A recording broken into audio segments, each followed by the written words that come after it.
Good morning, everybody, and you're very welcome to our Signpost series webinar this morning. Thank you all very much for joining us. This morning, we're going to spend another hour or so teasing through another issue of sustainability and environmental concern that we've been looking at for our last, this is our 116th webinar this morning.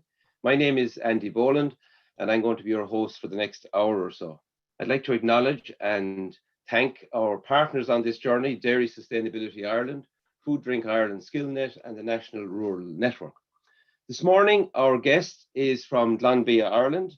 Thomas Ryan is the Senior Sustainability Manager, and Thomas is going to talk to us about Glanbia, Ireland's Living Proof Sustainability Strategy. Thomas, good morning, and thank you for taking the time and effort to join us. Good morning, Andy. It's great to be with you, yourself and Noel and your listeners. So thanks for having me. Noel, you're welcome as well. Noel, you're going to give us a hand with our Q&A and keep an eye on the questions as they're coming in. Noel Meehan is our ASAP manager and he's based in Athenry. Noel, thanks for joining us this morning. No problem, Andy. Thomas, it's a big ask that we're probably asking you to talk to us about this morning, but maybe you might begin by telling us a little bit about your own journey to Glanbia and your role within Glanbia before you begin talking to us about the strategy. Okay. Well, look, thanks very much. I think when I graduated from UCD, I did an agricultural science degree in UCD. I joined the Kerry Group graduate program, and I spent the first number of years working in the area of sales and operations with Kerry. It was an exciting time. It was during the acquisition of Golden Vale, Freshways, and a couple of others. It was quite a dynamic time to be part of the company. Subsequently to that, then I spent over 15 years with the Irish Farmers Association as their environment and infrastructure executive. A busy space, advocacy, working hard and diligently, for farmers. Across the environmental and infrastructure agenda. During that time, I was lucky enough to be able to partner with the Environmental Protection Agency with the establishment of the Smart Farming Programme, and also be involved in many other worthwhile initiatives for farmers. My current role is I'm the Senior Sustainability Manager with Glanbia. It's a really exciting space to be in right now. A lot of big questions being asked by customers, by consumers, and for a company like Glanbia to be able to step out with our sustainability strategy and to be able to robustly respond to them. I'm delighted to be playing my part here in Glanbia in that respect, Andy. Thanks for that, Thomas. So maybe you might share your presentation with us, and we'll drift back into the background. And if you can share and begin your presentation, could I remind you, our audience, if you could, don't forget about the Q&A section at the bottom of your screen, and just keep putting in some comments and questions there. Okay, over to you, Thomas. Okay, so look, thank you very much. So as I was saying, the opportunity it's appreciated to talk about our sustainability strategy. And here in Glanbia, Ireland, our sustainability strategy is called Living Proof. And when we talk about living proof, it's our commitment to farming, food, and the future.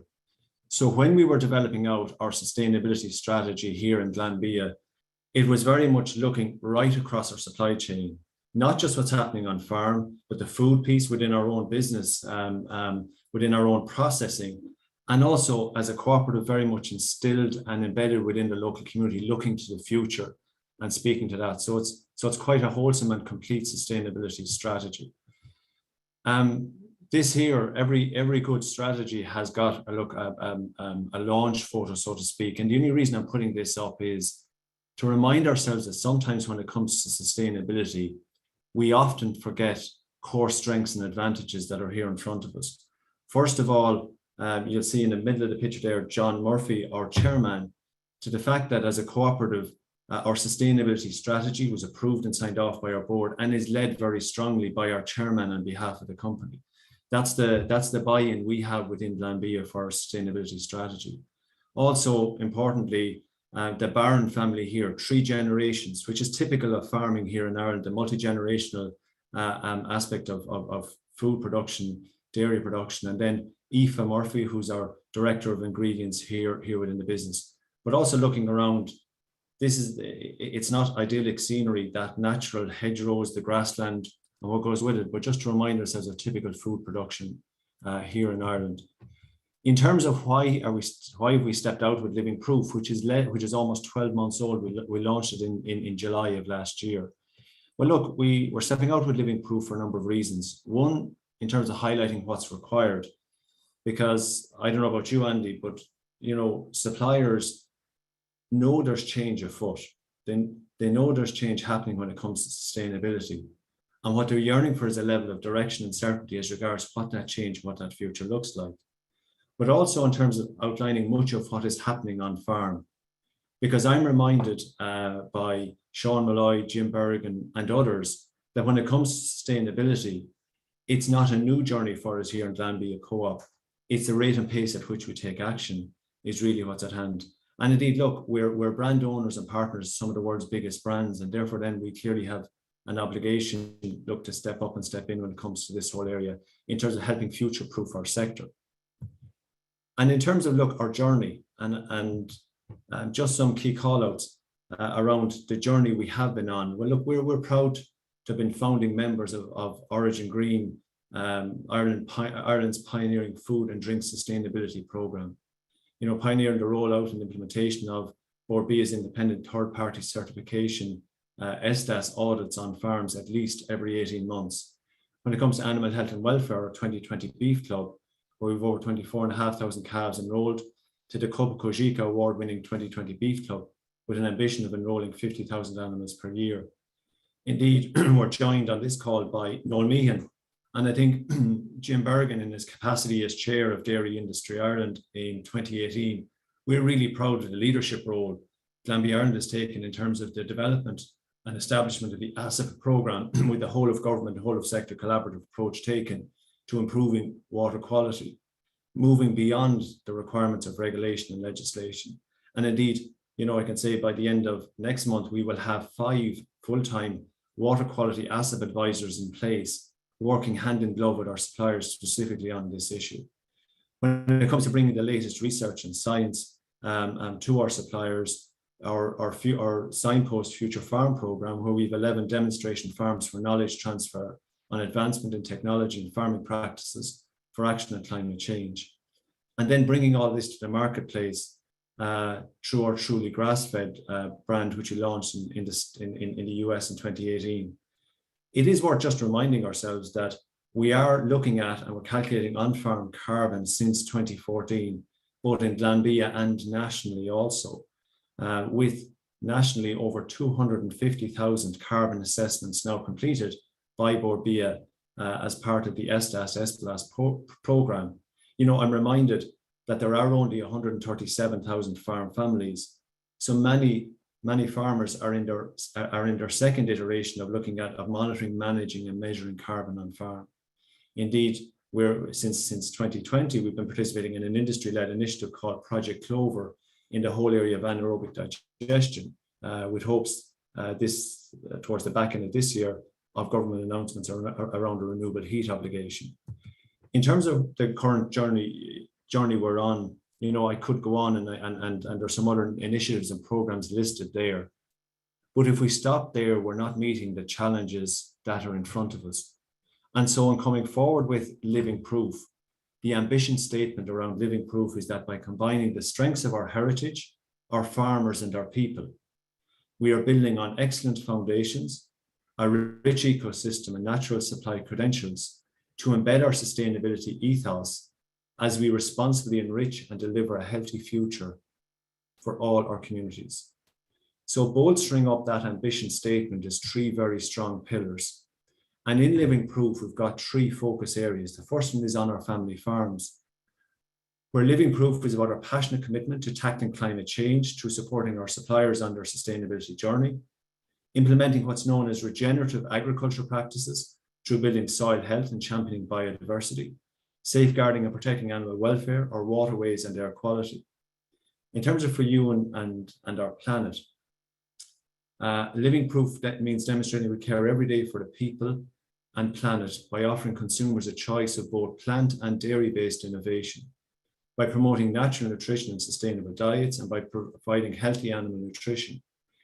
Indeed, continuing to lower our own production emissions, in addition to working with our suppliers, championing the circular economy programs, and collaborating with producers to source our ingredients responsibly. Not surprising, as a co-op, the third pillar is in our communities and as communities at heart. And it's about staying true to our belief of the importance of our cooperative ethos. It's about demonstrating our commitment to diversity, inclusion, and fairness amongst our employees, actively promoting the well-being of employees in the farming community, and ensuring we play our part in ensuring that rural communities remain vibrant and sustainable. So these are the three pillars which are bolstering, if you like, that lofty ambition statement. But if we go right back to the first slide I presented, I said living proof is our commitment to farming food in the future. And commitment, you know, when these words were being chosen, they were carefully chosen, because commitment means you have to come forward with time-bound and measurable targets. And in that regard, here is the clear journey we're on as a co-op out to 2030 and ultimately out to 2050. The ambition on net zero by no later than 2050. So under that first pillar on our family farms, as a co-op, we've signed up to what's called a Science-Based Targets Initiative, aligning to the goals of the Paris Agreement and working with our suppliers to reduce by 30% the emissions associated with every litre of milk they produce by 2030. In the whole area of soil health, clearly calling out that all our suppliers will have nutrient management plans in place by the end of 2025. In the area of animal welfare, all our suppliers will be certified to the higher animal welfare standards called our Greener World Animal Welfare Approved standards by the end of 2025. When it comes to water quality, all our suppliers who are in priority areas for action will have water remediation plans in place and be delivered against by the end of 2025. And we're delighted to be able to say that we've delivered on one of our first key objectives on the whole area of operation biodiversity, whereby when we stepped out with this program in December 2020, we wanted within 24 months to be able to support our suppliers to have 100,000 native trees and hedging planted by the end of 2022. Such was the ambition that was actually delivered within a 12-month period. And indeed, we're currently working on the new objectives out to 2025 when it comes to biodiversity. So the second pillar for you and our planet, it's about achieving 100% of packaging for all consumer brands compatible with the circular economy, delivering 100% of our portfolio compliant with our nutritional standards by 2025, 100% of inputs for food to be sourced sustainably by 2030. In addition to signing up to the Science-Based Targets Initiative for on-farm, we're also aligning when it comes to what's called Scope 1 and 2 in terms of our own processing sites, committing to a 30% reduction in absolute terms by 2030, maintaining zero waste to landfill and halving food waste by 2030 also. Finally, that third pillar in our communities, enriching all the communities we serve. And the objective there is on achieving 50-50 female-male representation in leadership roles in Glanbia by 2030, and staying true to our cooperative ethos through continuous engagement support, sustainable supporting, cultural and community projects for the benefit of all. So these are the time-bound measurable targets against which we're all striving to deliver over the next number of years here in Glanbia. And in terms of the work agenda, we're concentrating, myself and our colleagues here in Glanbia Co-op are concentrating on the 5 core areas of carbon reduction, regenerative agriculture, natural nutrition, the circular economy, and growing together when it comes to delivering our living proof sustainability strategy. And these 5 work areas are crystallized here within this slide here, with the first 3 on carbon reduction, speaking to the area of the Science-Based Targets Initiative and our 30% reduction in emissions in Scope 1 and 2, and also in Scope 3, the on-farm piece. And then the regenerative agriculture in the whole area of soil health, water quality, animal health and welfare and biodiversity, circular economy, looking at food waste, plastic usage, packaging, natural nutrition, looking at and nutritional standards and responsibly sourcing food ingredients, and then growing together, looking at our gender balanced representation and supporting our communities.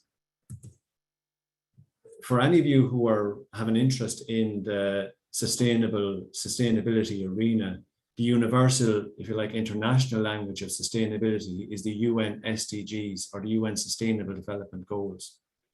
And whilst Living Proof doesn't speak to every one of the 17 Sustainable Development Goals, what I'm just calling out here is how many of our actions, if you look at the 5 work areas, there, summary of the 5 work areas along the left-hand side, carbon reduction, regenerative agriculture, and so forth, and how they're aligned with a key number of the 17 Sustainable Development Goals. I think as a co-op, which is very much driven and owned by our farmer suppliers, we're really strong in particular around goal number 17, that partnership piece, because this is about a collaborative, joint journey together, ensuring we get there together sustainably, economically, and environmentally sustainably.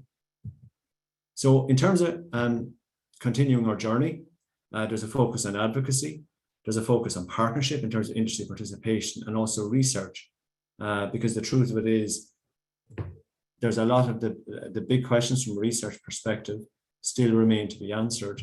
And so in terms of partnerships here, I'm just calling out some of the national and international partnerships we're involved in: Science-Based Targets Initiative, the Dairy Sustainability Framework, Dairy Sustainability Ireland, SCI Platform, and the International Dairy Federation. In terms of research, and in the interest of time, perhaps I'll just focus in on our priority areas here. Over the next number of years, we've got 4 core areas we're concentrating on. When it comes to carbon reduction, the whole area of carbon sequestration, and also carbon reduction from manufacturing. Regenerative agriculture, looking at means and aims around the whole area of methane and methane reduction. Natural nutrition, a future-proof protein supply chain with a positive impact on the bioeconomy, environment, biodiversity, food and nutrition security, and consumer trust. The circular economy, minimizing food waste with a specific focus on packaging and the valorization of waste. It's good to have that strategy in place.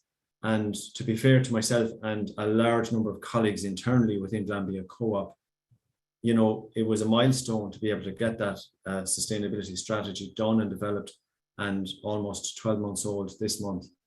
However, a strategy is a strategy. What we've been doing since we've launched our sustainability strategy is looking at turning that sustainability strategy into action. So on the basis of our targets, how are we going to support our suppliers? How are we as a business going to focus in on delivering some of these key targets? And the first thing I'm going to touch on here is our sustainability action payment. You know, it's great for us to be able to say that Glanbia Co-op is the only co-op to pay for sustainability as part of milk price currently. And in terms of talking about our sustainability action payment, we launched a voluntary sustainability action payment, which will result in our milk suppliers achieving a milk price payment for delivering specific sustainability actions. We'll talk about them in a few minutes. Each of our suppliers receives a ½ cent a litre to all suppliers for delivering on defined actions. And this represents a potential average payment of €3,000 to Glanbia Ireland suppliers. Annually, the sustainability action payment, there's a budget of €18 million for this sustainability action payment across our 4,500 suppliers. Under this initiative, 18 sustainability options are available, from which suppliers are requested to achieve up to 7 options that they will action on their individual farms and provide appropriate proof points of delivery. And the reason we're presenting a menu of 18 options is and asking suppliers to select 7 is because we clearly understand the difference between farm type, the difference between soils and other challenges, and the clarity that farmers know their own business best. If we can use the science and research to select 18 credible, tangible measures that will make a difference, and then leave the flexibility to our suppliers to pick the options which are best suited to their farms in order to make that environmental difference. So on the basis that a supplier delivers on his or her individual selected options, they'll receive full sustainability payment will be paid in the case of where they select 7, or pro rata basis for partial delivery. So if they select 5, they get a pro rata payment thereof. So the program began this year as part of a 3-year initiative, with a full review taking place in 2024. The success of the program will be monitored annually by our board with the appropriate updates as appropriate. In recognition of our suppliers' current on-farm sustainability actions, for this year, all suppliers are receiving the full payment unconditionally. This also allows each supplier time to plan for delivery of their actions, because they need to take actions this year in order to continue to get their full ½ cent a litre next year. From year 2, from next year, the sustainability payment will be based on the delivery of up to 7 actions from the menu. Monthly payments will begin in January of next year, pending confirmation of delivery via proof points. Over the duration of the initiative, the menu of options can be extended to provide an increased range of choices for milk suppliers in terms of sustainability actions that can be selected. This piece here is important in that it's a 3-year program. But within that 3 years, as a co-op, we have to leave scope for innovation and research that's going to come through the system, whether that's in the area of methane inhibitors, whether it's soil carbon, and in the event of them coming through between now and 2024, the menu of options available to our suppliers will be adjusted accordingly to provide the ability to take up these opportunities as they arise. So if you step into, if you like, the Sustainability Cafe for a Glanbia co-op supplier, this is the 18 options that are available to our suppliers, and of which they're asked to deliver on 7 in order to continue to receive their sustainability action payment. So in the whole area of carbon reduction, the options are measuring grass growth, clover use, multi-species swards, milk recording, improving herd EBI, and the use of low crude protein feed. In the area of improving air quality, it's the use of low emission slurry spreading equipment, the use of protected urea. Biodiversity, it's about additional native trees and native hedging. Soil health, it's about soil nutrient management planning. Water protection is about having an asset water quality plan in place where the necessity is identified by LawPro. Fencing, it's about fencing off water courses. Reducing fossil fuels, it's about renewable energy use. And then the whole area of animal health and welfare, it's about herd disease screening, it's about participating in the 2020 Beef Club, it's about improved somatic cell counts, and it's about the use of sex semen. For any of you who've been on previous webinars, you'll recognize many of these measures as being directly linked and taken from the Teagasc marginal abatement cost curve, or the Teagasc climate plan, as I often refer to it. In what we've tried to do in selecting these 18 measures is allow the science inform the action. So clearly, the Teagasc marginal abatement cost curve calls out specific actions, whether it's improving herd EBI, whether it's use of protected urea, or many of the others that are here, which, if delivered, if implemented, can significantly play a role in terms of improving our climate, our ammonia performance, but also there's a symbiotic relationship between many of these areas and, for example, protecting water quality, protecting air quality, biodiversity.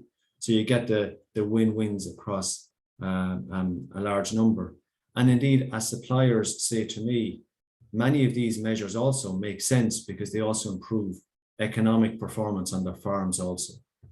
And so I think in the last slide or two, I just want to draw attention maybe to 2 other areas that we're very much focused on. And that's around working with our suppliers to build sustainability knowledge capacity. I mean, for many of our suppliers, when they were doing the Green Cert, the focus was very much around productivity. It was around yield, and that's both milk and grass. And it acknowledged, going back to my point around suppliers and there's change afoot around this whole sustainability space. They'd acknowledge that yes, there's change coming. Give us the tools and support us with the knowledge and information we require. And indeed, that's the valuable service this Signpost webinar series does. In addition to that, as a company, we've also partnered with our key dairy ingredients customer, Bailey's, to bring to our suppliers what we call a Sustainable Farming Academy. And in the Sustainable Farming Academy, each year, we have 20 part-time fully funded diploma, level 7 diplomas available for our suppliers in environment, sustainability and climate, which is run by UCC. And we're commencing with our first cohort of our diploma undergraduates in September of this year. And to give you a sense of the level of interest in this program, and we just stepped out of it this year, there was 4 times more entries or applicants for the program than there are places. So as if you like, a sustainability practitioner within Glanbia, but also within the agri-food sector, I'm emboldened by the level of interest and by the level of desire to get involved in the sustainability agenda as shown by Glanbia co-op suppliers, whether that's wanting to participate in diploma, whether that's participating in Operation Biodiversity or engagement in the asset program. The second element of our Sustainability Farming Academy is a bursary we have available to family members of Glanbia co-op suppliers who are commencing their studies to degree level in agricultural science in either UCD, UCC or the South East Technology University. That's currently open until early August, so any family member who might be commencing their degree studies in agricultural science in any of them institutes should contact us if they're interested in getting a €1,000 bursary. Importantly, we're partners once again with Chagas regarding the Signpost Future Farm program. This is a really important program for us in terms of taking that science and research that's coming out of Moore Park, Johnstown Castle, and many other institutes, and really having a really positive impact and engagement with our suppliers to turn that into practical on-farm action. So as part of this Signpost Living Proof Future Farm program, it's running from 2021 to 2025. There's a full range of objectives running across biodiversity, running across air quality, water, but I've called out 3 here. The first one is around reducing greenhouse gas emissions by 30% and ammonia emissions by 20%, increasing nitrogen use efficiency to 35%, and importantly, improving net profit on farm also.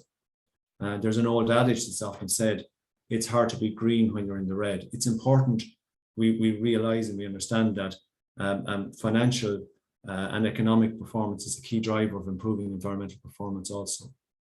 Each of our suppliers that are participating in the Future Farm program will have a farm sustainability plan prepared annually, and their progress will be benchmarked against their starting point, against other Signpost farmers, and targets for the farm will be set, and it's available at the end of each year and updated at the end of each year.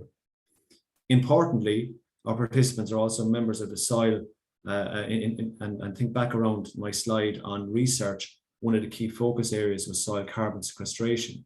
And in that context, our participants in this program are members of the NASCO, or the National Agricultural Soil Carbon Observatory, where each of the farms are participating will have deep soil samples taken, LIDAR above ground carbon analysis of above ground carbon stocks conducted.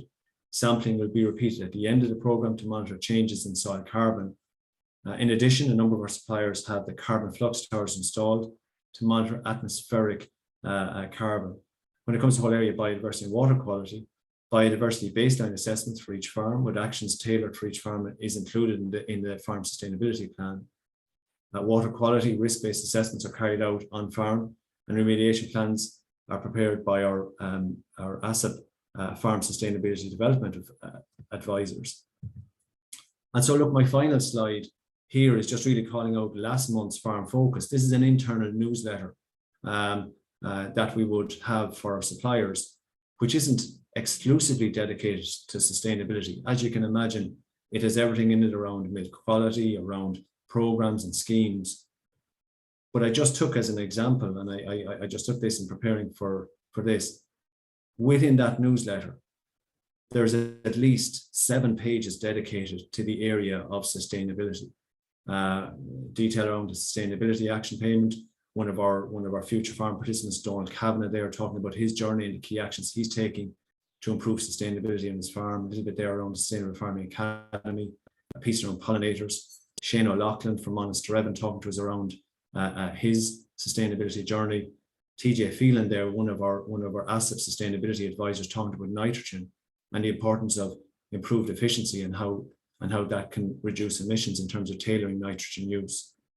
So look, Andy, that's very much my run through, and I really appreciate the opportunity to run through our Living Proof sustainability strategy, but more importantly, how we're turning that strategy into action in terms of supporting our suppliers and working right across the company to bring them targets and time-bound targets to life. So look, maybe I'll stop presenting at that, if that's okay. Lovely, Thomas. Thanks very much for that.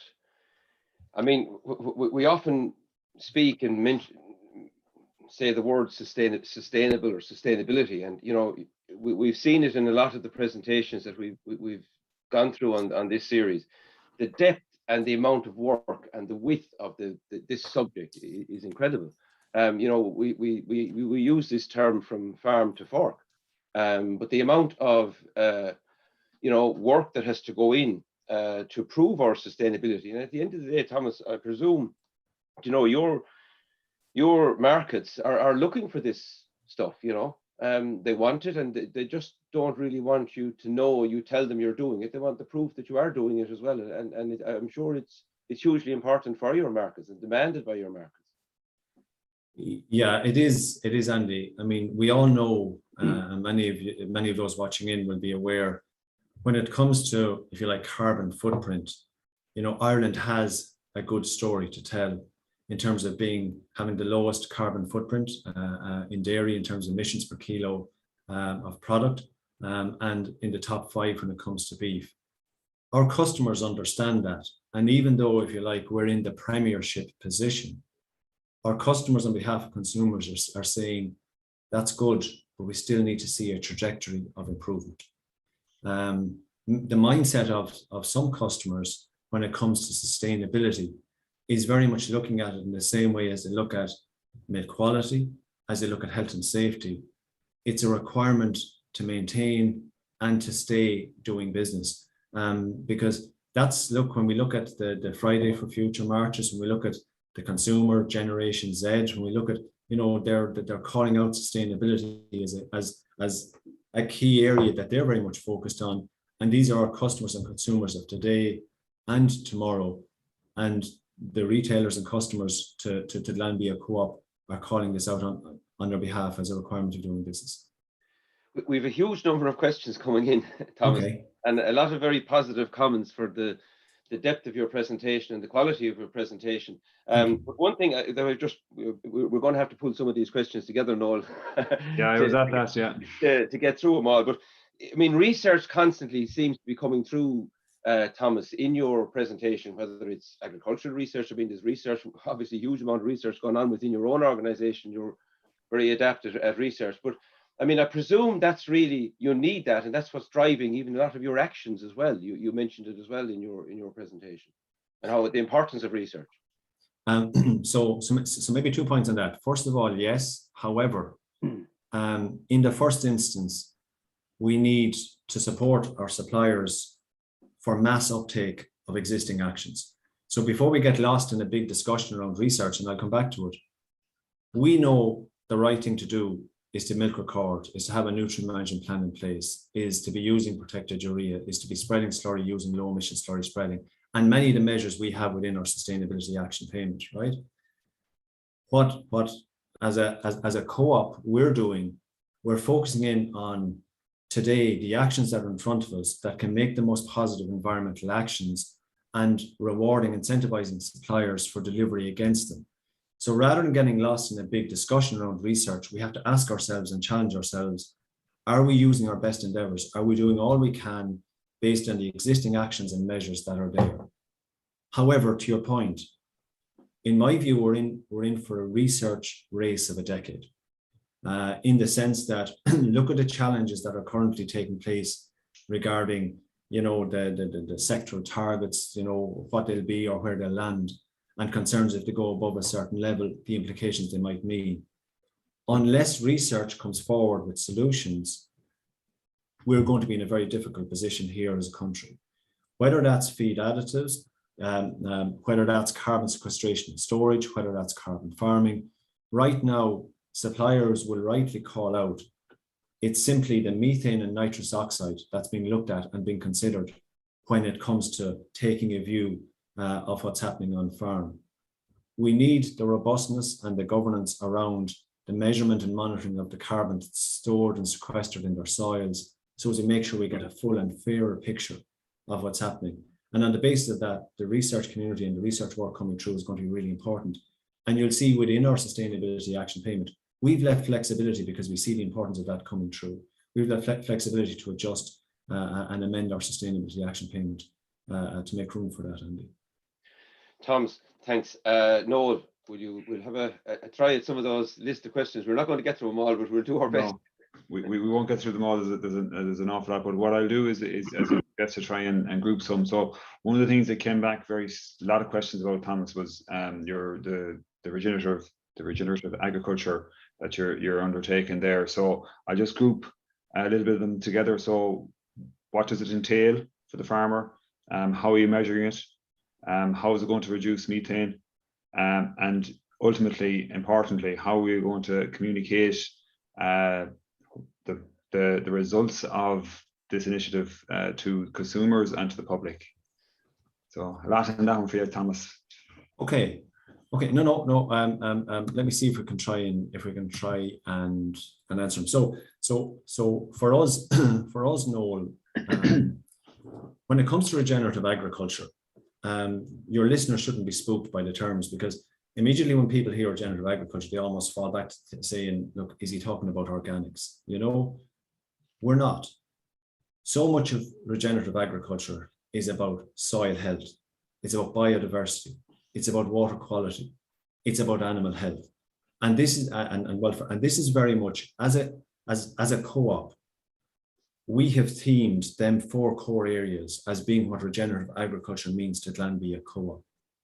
And very much when we define that and we talk to our customers around regenerative agriculture and supporting soil health, that resonates with them. They understand it and they like it.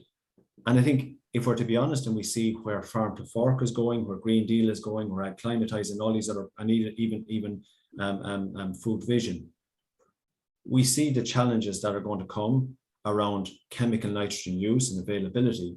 So all of a sudden, we almost have to go back to come forward. And bear with me on this, Noel.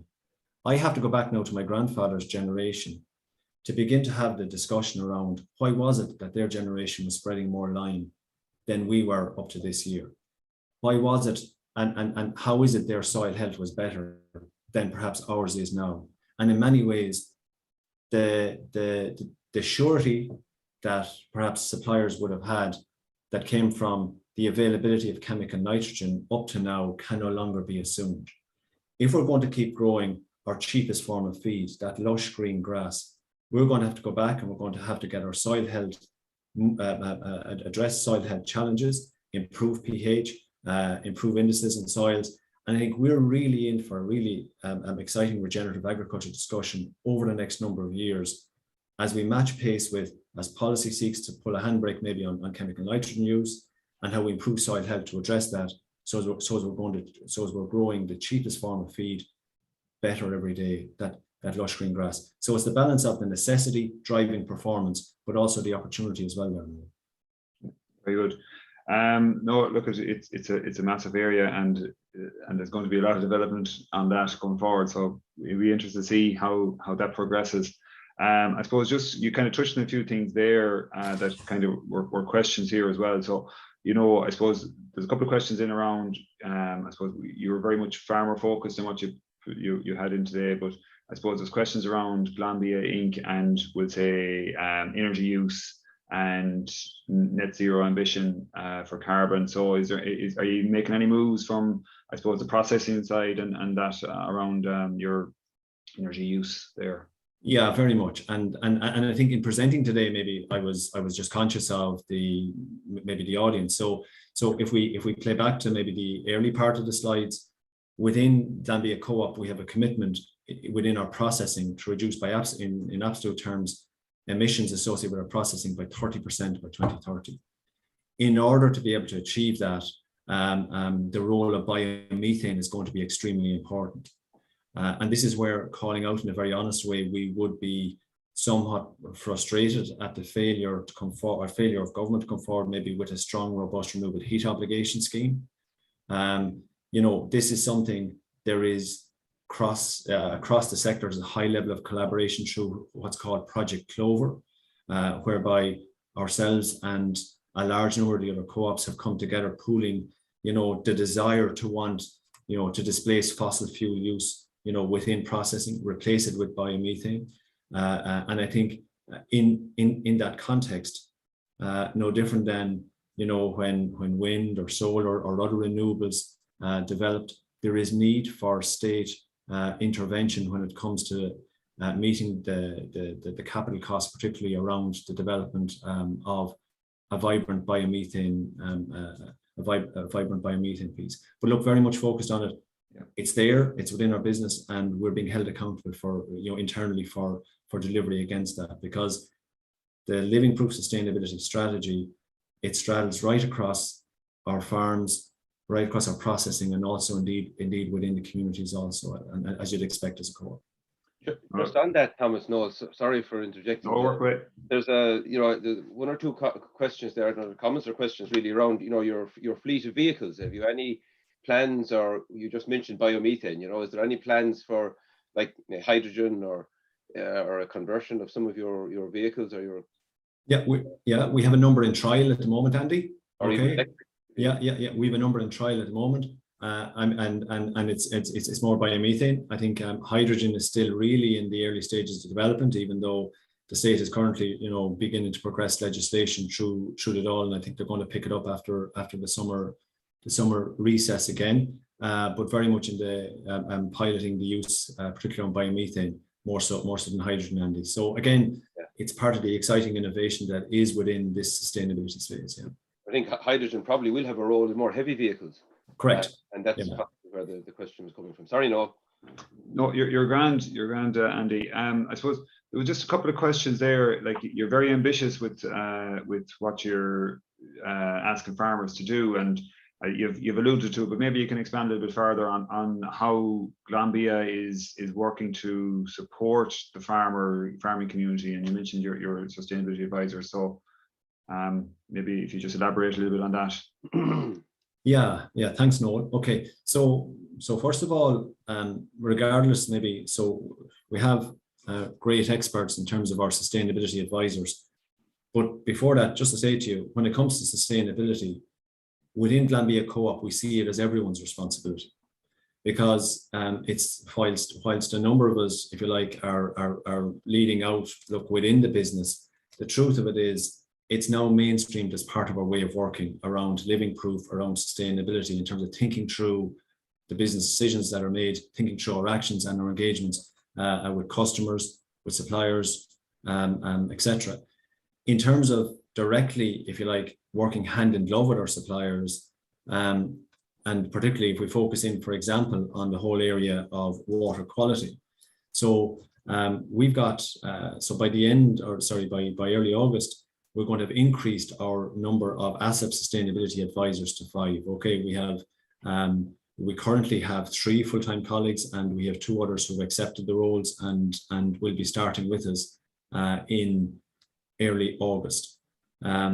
Each of them asset sustainability advisors are out working with our suppliers in what's called these priority areas for action, PAAs as we know them. Effectively, these are water quality hotspots identified by the Environmental Protection Agency, mapping and identified by LawPro as being either areas of early indication of water quality challenges or actual water quality challenges.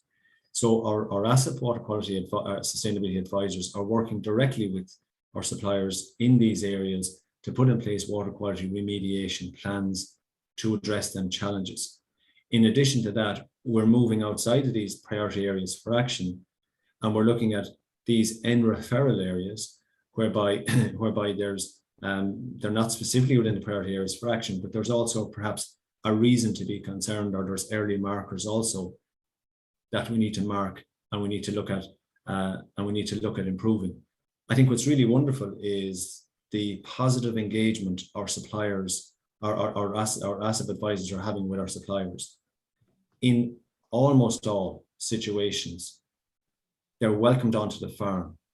even though this is additional and supplemental to what's required under any regulation or legislation, the support and the guidance that's provided by the massive advisors is very much wanted and required by our suppliers. And I should call out, it's a really positive collaboration with yourselves in Teagasc, with the local authorities through the Law Pro office, the Department of Agriculture and the Department of Housing Planning and Local Government. I think it's demonstration of, when you work together, when you put a structure in place and you get a clear objective, how you can tangibly begin to affect change positively.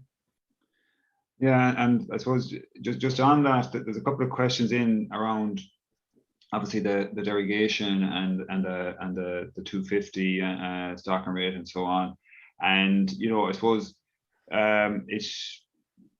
there is nitrogen pressures in the area that the Glanbia are working in, and I suppose the asset advisors are doing their bit there as well. But is there anything further that you could see from your sustainability bonus point of view that could work to help I suppose reduce the pressure from nitrogen on derogation farms to water quality?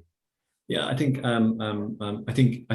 the sector, to be honest, felt blindsided by this proposed move from the 250 to 220. If I'm very honest, it came in at a very late stage. And the question we now have to think about here is, at what stage do we give regulations, do we give measures the opportunity to work their way through the system? Okay, I mean, look at, for example, the changes in the excretion rates. Very significant move, aligned to output and productivity. In itself will have a significant impact in terms of action and activity on farm. And then for the potential 250 to 220 then to be layered on top of it, we're at this stage through Dairy Sustainability Ireland, we've requested clarity from government, from EPA, from Teagasc regarding what that looks like physically on the ground. So to understand if it were to be implemented, would it be implemented at county, at catchment, at sub-catchment level, at PAA level? If it were to be implemented, is it implemented for a 12-month period? And then where water quality markers improve, it's amended again. Right now, there's a high level there's a need for state clarity around how such a measure might be implemented, because we don't just require it in Glanbia, but our suppliers require it also. Because to be fair to them, they're trying to manage their business. They've got their loans, they've got their borrowings for the next, and they have to meet their expectations over the next number of years. So right now, I would say no, there's a requirement in the state to come forward with necessary clarity. So our suppliers begin to understand what the impacts of this fully looks like. But we also have to stand back and say, at what point do we also give these new measures the opportunity to actually make their way through and to work? Whether it's ourselves. I mean, as I say, when we were designing out the sustainability action payment, we looked almost exclusively at the Teagasc marginal abatement cost curve, the measures contained in it, and we said, let's take the science, let's take the research, and let that specifically inform the action, in the belief that by doing so, we will improve water quality, we will lower ammonia emissions, we will lower greenhouse gas emissions, we will improve biodiversity and deliver on the overall objectives, not just of living proof, but also make that contribution towards the requirements for Ireland Inc. Okay, thanks, Thomas. Thomas, maybe there's a few very specific questions that maybe quick fire we could call them. I mean, do you have any specific targets for you have your targets for carbon footprint? Is there any specific target for total emissions or absolute emissions? Now, obviously, if you reduce your carbon footprint, you in turn could reduce your total emissions. But are you looking at total emissions in any of your projects, or what's your thoughts on that? Okay, very good. So in terms of the approach you're taking, it's a 30% reduction in greenhouse gas emissions off our 2018 base year, right? Okay, so every one of our suppliers would have their, if you like, a carbon number that they would have received from Board B as part of RESTAS. Indeed, as a company, then we would have our own carbon number. So the journey we're on here is to reduce by 30% the emissions associated with that carbon number by by 2030. In terms of within our own processing piece, I think the question was asked by Noel on behalf of a viewer. It's a 30% reduction in absolute. Okay, so net 30% reduction. So that's the journey we're on here within Glanbia, Andy. Okay.